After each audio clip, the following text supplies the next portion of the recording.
Sushant Sareen, as Indians, should we worry? Because is it really now a real danger, given the fact that, as Shehzad puts it, there is dehumanizing and the rhetoric and the level to which it has gone from Maut ka Saudagar, it's gone down to kabr Modi teri kabr khudegi, Hitler ki maut marega, boti boti kar denge.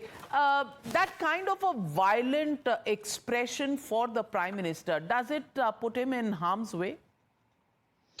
I think it does, Navika, and I'll tell you why. And it's not just the Prime Minister. I think this is something which is true for people across the political spectrum.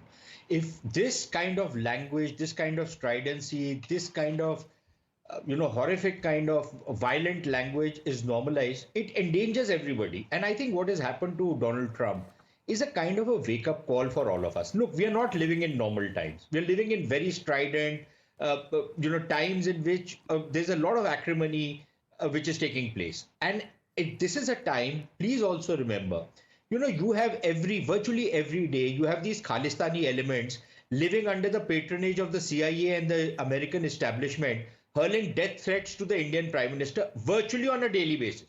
There is no let or hindrance by the Americans to stop that because it's freedom of speech. The same thing is happening in Canada and other parts of the world.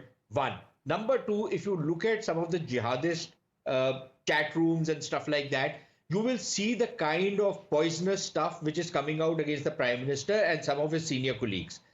There is a real and present danger. Now, in this climate, when you have this kind of language, and as Shehzad very correctly puts it, where you normalize violence against a political leader, and I'm saying this across the political board, it's not just the Prime Minister, he might be a major target, but it's just as well applicable to other people. For example, if you say the same kind of stuff against Rahul Gandhi, I may or may not like him, but there is a certain red line which people should not cross. If you start doing it with Rahul Gandhi, it puts him in the crosshairs. If you do it against Akhilesh, or you do it against Stalin, or you do it against anybody else, you are putting them in the crosshairs. This language needs to be avoided. It needs to be discouraged. People need to crack down.